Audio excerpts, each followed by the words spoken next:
வணக்கம் மாணவர்களே, உங்கள் எல்லோரையும் ரோஜா தோட்டம் சேனலுக்கு அன்போடு வரவேற்கிறேன். மாணவர்களே, இன்று நாம் காந்தவியல் மற்றும் மின்காந்தவியல் பாடத்தில் தரப்பட்டுள்ள மதிப்பீடு வினாக்களுக்கு விடைகளை படிக்கலாமா? முதலில் சரியான விடையை தேர்ந்தெடு. 1. பின்வருவனவற்றுள் எது மின் ஆற்றலை இயந்திர ஆற்றலாக மாற்றுகிறது? சரியான விடை மோட்டார். 2. கீழ்கண்ட எவற்றில் மின்மாற்றி வேலை செய்கிறது? சரியான விடை ஏசியில் மட்டும். ஃபர்ஸ்ட் ஆப்ஷனை செலக்ட் பண்ணுங்க. ஏசினா ஆல்டர்னேட்டிங் கரண்ட். 3.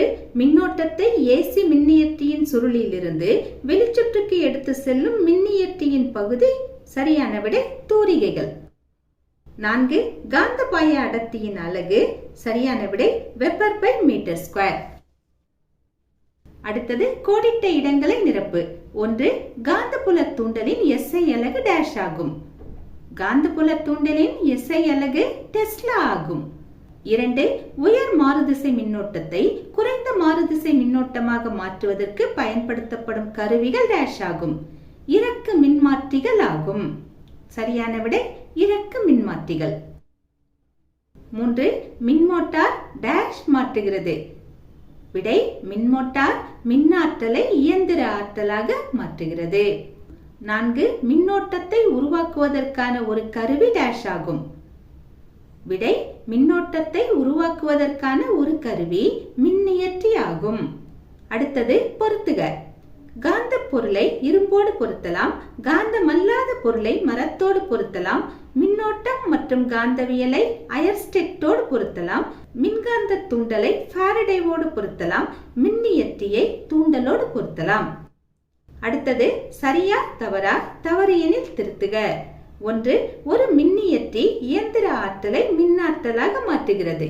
ஆமாம், இது சரிதான். 2. காந்தப்புல கோடுகள் எப்போதும் ஒன்றை ஒன்று விளக்குகின்றன, வெட்டிக் கொள்வதில்லை. இந்த குற்றம் சரிதான். 3. பிளம்பிங்கின் இடது கை விதி மின்னியற்றி விதி எனவும் அழைக்கப்படுகிறது. இது தவறு. எப்படி சரியாக எழுதலாம்? பிளம்பிங்கின் வலது கை விதி மின்னியற்றி விதி எனவும் அழைக்கப்படுகிறது. இப்படி எழுதினால் விடை சரியாகும். 4. சுருளின் பரப்பை குறைப்பதன் மூலம் மின்மோட்டாரின் சுழற்சி வேகத்தை அதிகரிக்கலாம். இதுவும் தவறு. எப்படி சரியாக எழுதலாம்? சுருளின் பரப்பை அதிகரிப்பதன் மூலம் மின்மோட்டாரின் சுழற்சி வேகத்தை அதிகரிக்கலாம். அடுத்தது 5. ஒரு மின்மாற்றி நேர்திசை மின்னோட்டத்தை மாற்றுகிறது. இது தவறு. எப்படி சரியாக எழுதலாம்? ஒரு மின்மாற்றி மாறுதிசை மின்னோட்டத்தை மாற்றுகிறது. அடுத்தது 6. ஒரு இறக்கு மின்மாற்றியில் முதன்மை சுற்றில் உள்ள சுருள்களின் எண்ணிக்கை துணை சுற்றில் உள்ள சுருள்களின் எண்ணிக்கையை விட அதிகமாக உள்ளது. ஆமாம், கொடுக்கப்பட்ட இந்த கூற்று சரிதான். அடுத்தது சுருக்கமாக விடையளி. முதல் கேள்வி, பிளம்பிங்கின் இடக்கை விதியை கூறுக. 56வது பக்கத்துக்கு வாங்க. இங்க கீழே கடைசி பத்தியில பாத்தீங்கன்னா படம் இருக்கு இல்லையா? பிளம்பிங்கின் இடது கை விதின்னு ஒரு படமே கொடுத்திருக்காங்க பாருங்க. அதுக்கு கீழே இருக்கிற அந்த ஒரு பத்தியை இதற்கான விடையாக எழுதலாம். எப்படி ஆரம்பமாகுது? இடது கரத்தின் பெருவிரல்னு ஆரம்பமாகுது. எப்படி முடியுது?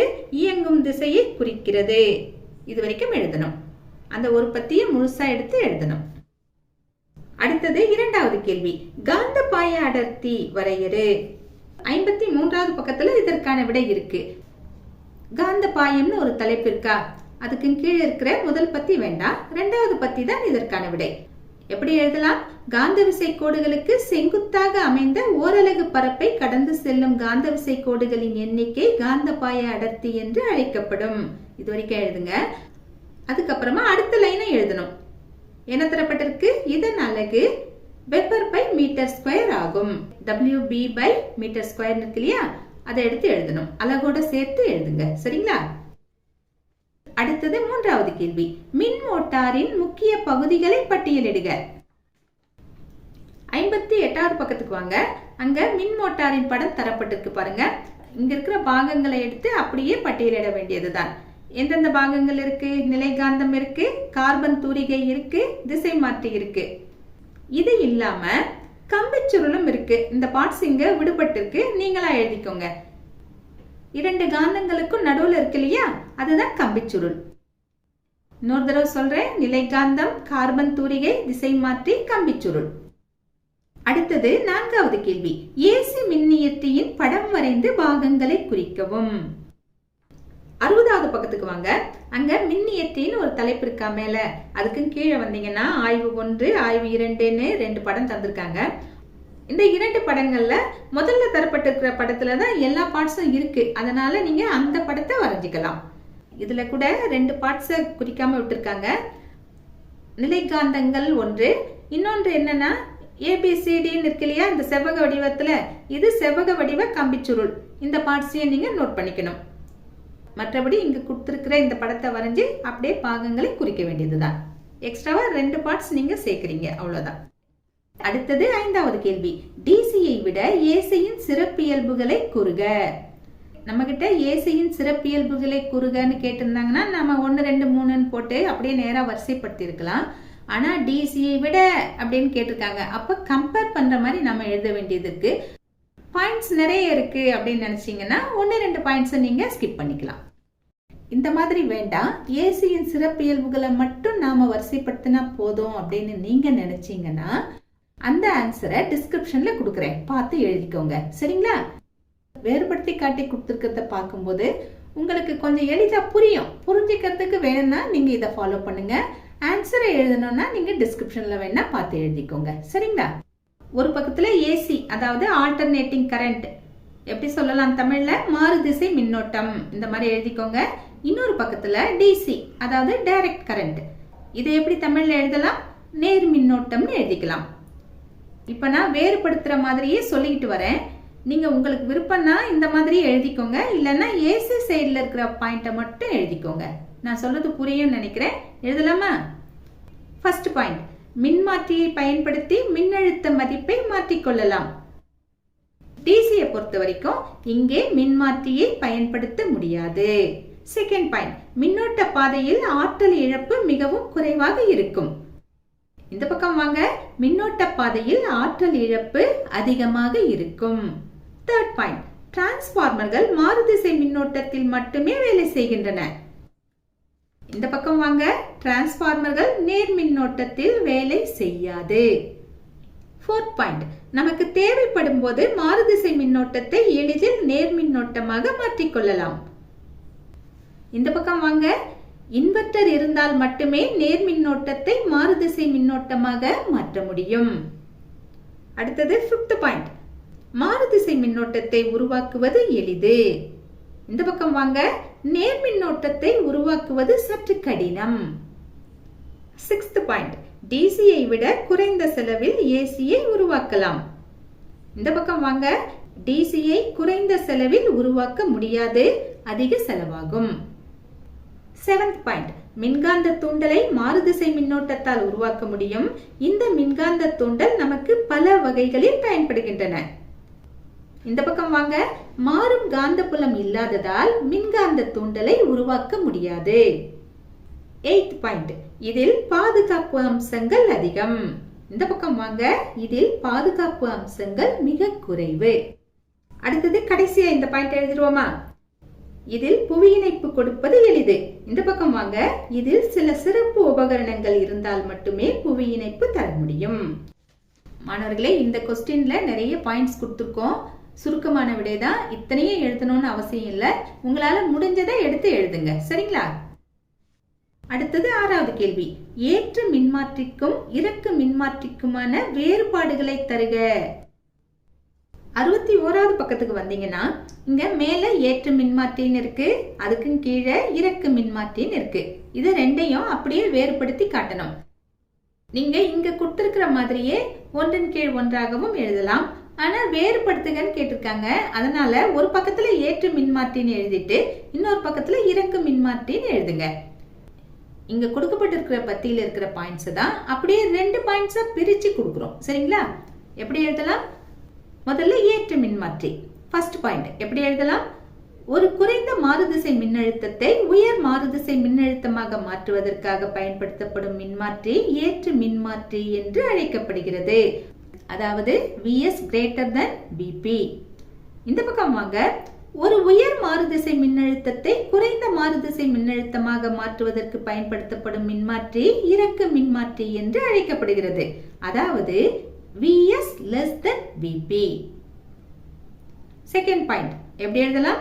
ஒரு ஏற்று மின்மாற்றியில் முதன்மை சுருளில் உள்ள கம்பி சுருள்களின் எண்ணிக்கையை விட துணை சுருளில் உள்ள கம்பி சுருள்களின் எண்ணிக்கை அதிகமாகும். அதாவது Ns greater than Np. இந்த பக்கம் வாங்க. ஒரு இறக்கு மின்மாற்றியில் முதன்மை சுருளில் உள்ள கம்பி சுருள்களின் எண்ணிக்கையை விட துணை சுருளில் உள்ள கம்பி சுருள்களின் எண்ணிக்கை குறைவாக இருக்கும். அதாவது Ns less than Np. அடுத்தது ஏழாவது கேள்வி. ஒரு வானொலி பெட்டியில் அது வீட்டின் முதன்மை சுற்றிலிருந்து மின்சாரம் ஏற்று இயங்கும் வண்ணம் ஒரு மின்மாற்றி பொருத்தப்பட்டுள்ளது. இது ஏற்று மின்மாற்றியா அல்லது இறக்கு மின்மாற்றியா? கண்டிப்பா இறக்கு மின்மாற்றி தான். ஏன்னா வீட்டிற்காக கொடுக்கப்படும் மின்னோட்டம் மிக அதிகம். ஆனா வானொலிக்கு தேவைப்படுறதோ மிக குறைவு. ஆக கொடுக்கப்பட்டதிலிருந்து நமக்கு கொஞ்சம் தான் வேணும்னா நாம இறக்கு மின்மாற்றியை தான் பயன்படுத்துவோம் இல்லையா? எப்படி விட எழுதலாம்? நமது வீட்டிற்கு வரும் மின்சாரம் அதிக மின்னழுத்தம் கொண்டது. ஆனால் வானொலிக்கு மிக குறைந்த மின்னழுத்தமே போதுமானது. அதனால் வானொலியின் உள்ளே இறக்கு மின்மாற்றி பொருத்தப்பட்டுள்ளது. இது அதிக மின்னழுத்தத்தை வானொலிக்கு தேவையான குறைந்த மின்னழுத்தமாக மாற்றுகிறது. அடுத்தது எட்டாவது கேள்வி. ஃபாரடேயின் மின்காந்த தூண்டல் விதிகளை தருக. மைக்கேல் ஃபாரடே மின்காந்த தூண்டலுக்கு 2 விதிகளை கொடுத்திருக்காரு. ஆனா நம்ம புத்தகத்துல 1, 2 வரிசைப்படுத்தி கொடுக்கல. அப்படியே ஒரு பேராகிராஃப கொடுத்திருக்காங்க. 59வது பக்கத்துல படம் 5.16 இப்படி ஒரு படம் இருக்கா? அதுக்கு கீழே இருக்கிற பத்தியில தான் 2 விதியுமே அடங்கி இருக்கு. இந்த பத்தியை நீங்க எடுத்து எழுதலாம். அப்படி இல்லைன்னா நான் கொடுக்குறேன் பாருங்க, இந்த விடையையும் எழுதலாம். எது உங்களுக்கு விருப்பமோ அதை எடுத்து எழுதிக்கோங்க. சரிங்களா? விடை எழுதுவோமா? 1. கடத்தியுடன் இணைந்த காந்தபாயம் மாறும்போது கடத்தி வழியாக ஒரு மின்னியக்கு விசையை உற்பத்தி செய்ய முடியும். Second point. அந்த மின்னியக்கு விசையின் மதிப்பு காந்தபாய மாறுபாட்டு வீதத்தை பொறுத்து அமையும். இவ்வளவுதான். அந்த பேராகிராஃப்லயும் இந்த 2 பாயிண்ட் தான் இருக்கு. இங்க 1, 2ன்னு பிரிச்சு கொடுத்துருக்கோம். அங்க முழுசா கொடுத்துருக்காங்க. அவ்வளவுதான். அடுத்தது விரிவாக விடையளி. முதல் கேள்வி. டிசி மோட்டாரின் தத்துவம், அமைப்பு மற்றும் வேலை செய்யும் விதம் ஆகியவற்றை விளக்கவும். இந்த கேள்விக்கான விடை 58வது பக்கத்துல இருக்கு. புத்தகத்திலையும் இதற்கான விடையை குறிக்கலாம். ஆனா அங்கங்க குறிக்க வேண்டியது இருக்கும். அதனால தொகுத்து கொடுக்கிறேன், நோட் பண்ணிக்கோங்க. தத்துவம் என்னன்னா, காந்தப்புலத்தில் வைக்கப்படும் ஒரு கடத்தியில் ஒரு விசையானது செயல்பட்டு அக்கடத்தியை இயங்க செய்கிறது. இதுதான் தத்துவம். அடுத்தது என்ன கேட்டிருக்காங்கன்னா, அமைப்பு கேட்டிருக்காங்க. அமைப்பு கேட்கும் போது நாம படத்தை வரைஞ்சாதான் நல்லா இருக்கும். இந்த படம் எங்க இருக்குன்னா 58வது பக்கத்துல படம் 5.13 மின்மோட்டாரின் தத்துவம் இருக்கு இல்லையா? இந்த படத்தை தான் நீங்க எடுத்து வரையணும். இப்படி வரையும் போது இங்க கம்பி சுருள்ற பார்ட்ஸ் விடுபட்டிருக்கு. அதை நோட் பண்ணிக்கோங்க. அதுக்கப்புறமா கார்பன் தூரிகையும் பிளவு வலையும் சேர்ற இடத்துல XYன்னு நோட் பண்ணிக்கோங்க. அது மட்டும் செய்துக்கிட்டீங்கன்னா படம் ரெடி. இந்த படத்தை வரைஞ்சிட்டு இந்த படத்தை பத்தி கொஞ்சம் எழுதணும். எழுதிட்டு அது செயல்படும் விதத்தையும் எழுதணும். இப்ப நான் விடையை சொல்லட்டுமா? முதல்ல அமைப்பு. முதல் பாயிண்ட் என்ன எழுதலாம்? கம்பி சுருள் நிலைகாந்தத்திற்கு நடுவே வைக்கப்பட்டுள்ளது. அடுத்தது, கம்பி சுருளின் முனைகள் பிளவு வளைய திசை மாற்றியில் பொருத்தப்பட்டுள்ளது. அடுத்தது, மின்கடத்தா பொருளான பிளவு வளைய திசை மாற்றியின் உட்பகுதி அச்சில் இணைக்கப்பட்டுள்ளது. அடுத்தது, கார்பன் தூரிகைகள் XY பிளவு வளைய திசை மாற்றியில் வெளிப்புற சுற்றுடன் இணைக்கப்பட்டுள்ளது. அந்த XY தான் நாம இப்போ நோட் பண்ணோம். சரிங்களா? அடுத்தது, காந்தப்புலத்திலிருந்து பெறப்படும் மின்னோட்டம் தூரிகை X வழியாக கம்பி சுருளுக்குள் சென்று தூரிகை Y வழியாக மின்கல அடுக்கினை அடைகிறது. இது வரைக்கும் எழுதணும். இது என்னது? அமைப்பு. அடுத்தது, செயல்படும் விதம். இது பிளம்பிங்கின் இடக்கை விதிப்படி செயல்படுது. எப்படி எழுதலாம்? பிளம்பிங்கின் இடக்கை விதிப்படி ABCD என்ற பிரிவுகளில் மின்னோட்டம் எதிரெதிர் திசைகளில் செல்லும் போது அதன் இயக்கமும் எதிரெதிர் திசையில் அமையும். அடுத்தது, மின்னோட்டம் ABCD வழியாக இருந்தால் கம்பிச்சுருள் முதலில் கடிகார திசையிலும் பின் எதிர் திசையிலும் சுழலும். அடுத்தது, மின்னோட்டத்தின் திசையை மாற்ற பிளவு வளைய திசை மாற்றி என்னும் சிறிய கருவி பயன்படுத்தப்படுகிறது. அடுத்தது, பிளவு வளைய முனை X மற்றும் Y தூரிகைகளுடன் இணைந்திருந்தால் சுருளில் மின்னோட்டம் இருக்காது. ஆனால் சுருள் தொடர்ந்து முன்னோக்கி நகர்ந்து இரு பிளவு வளையங்களில் ஏதாவது ஒன்று கார்பன் தூரிகைகள் X மற்றும் Y உடன் தொடர்பு கொள்ளும். கடைசி பாயிண்ட் என்ன எழுதலாம்? இந்த மின்னோட்ட திருப்புதல் ஒவ்வொரு அரை சுழற்சியிலும் நிகழ்ந்து கம்பி சுருளில் தொடர்ச்சியான சுழற்சியை ஏற்படுத்துகிறது. இதுவரைக்கும் எழுதணும். அடுத்தது இரண்டாவது கேள்வி. மின்மாற்றியின் இரு வகைகளை விளக்கவும். 61வது பக்கத்துல இதற்கான விடை இருக்கு. அதாவது ஏற்று மின்மாற்றி, அதுக்கு கீழே பாத்தீங்கன்னா இறக்கு மின்மாற்றின்னு இருக்கு. ஏற்று மின்மாற்றியை எழுதிட்டு அதற்குரிய படம் இங்க இருக்கு பாருங்க. 2 படம் கொடுத்துருக்காங்க பாருங்க. ஏற்று மின்மாற்றி மற்றும் இறக்கு மின்மாற்றின்னு 2 படம் இருக்கு இல்லையா? ஏற்று மின்மாற்றியை எழுதிட்டு அதற்குரிய படத்தை வரையணும். இறக்கு மின்மாற்றியை எழுதிட்டு அதற்குரிய படத்தை வரையணும். ஆனா படத்துல ஒரு சின்ன பிழை இருக்கு. ஏற்று மின்மாற்றியில துணை சுருள் அதிகமா இருக்கணும். இங்க ஒரே சமமா காட்டியிருக்காங்க. முதன்மை சுருள் எவ்வளவு இருக்கோ அதே அளவுக்கு தான் துணை சுருளையும் காட்டியிருக்காங்க. ஆனா துணை சுருள் கொஞ்சம் அதிகமா இருக்கணும். கீழே இருக்கிற இறக்கு மின்மாற்றியில துணை சுருள் கொஞ்சம் குறைவா இருக்கணும். முதன்மை சுருள் எவ்வளவு இருக்கோ அதே அளவுக்கு துணை சுருளையும் காட்டியிருக்காங்க. ஆனா நீங்க வரையும் போது கொஞ்சம் குறைச்சி வரைஞ்சிக்கலாம். சரிங்களா? ஒவ்வொரு மின்மாற்றியும் எழுதிட்டு அதற்குரிய படம் வரைங்க. சரிங்களா? அடுத்தது கடைசி கேள்வி. ஒரு ஏசி மின்னியற்றியின் நேர்த்தியான வரைபடம் வரைக. 60ஆம் பக்கத்துக்கு வாங்க. அங்க மின்னியற்றின் ஒரு தலைப்பு இருக்கு இல்லையா? அதுக்கு கீழே வந்தீங்கன்னா படம் இருக்கு பாருங்க. நம்ம சுருக்கமான விடையலியில கூட இதை நாம நோட் பண்ணியிருக்கோம். ஞாபகம் இருக்கும்னு நினைக்கிறேன். இது விரிவான விடையலி இல்லையா? அதனால இங்க கொடுத்திருக்கிற 2 படத்தையுமே வரைங்க. ஆய்வு 1, ஆய்வு 2ன்னு 2 படம் கொடுத்திருக்காங்க இல்லையா? அது 2யுமே வரையலாம். இங்க என்ன கொடுத்திருக்காங்களோ அதை அப்படியே வரைய வேண்டியதுதான். நிலைகாந்தங்கள் நாம எழுதிடுறோம், கம்பிச்சுருள் நாம எழுதிடுறோம். மற்றபடி எல்லா பார்ட்ஸும் இங்க இருக்கு. அதாவது தூரிகைகள் இருக்கு, நழுவு வளையங்கள் இருக்கு. இங்க எப்படி இருக்கோ இந்த 2 படத்தையும் அதே மாதிரி வரைஞ்சிட்டா இதற்கான விடை முடிந்தது. மாணவர்களே, இன்று நாம் காந்தவியல் மற்றும் மின்காந்தவியல் பாடத்தில் தரப்பட்ட மதிப்பீடு வினாக்களுக்கான விடைகளை பார்த்தோம். நாம் வேறு பாடத்தோடு மீண்டும் சந்திக்கலாம். Tata, bye bye.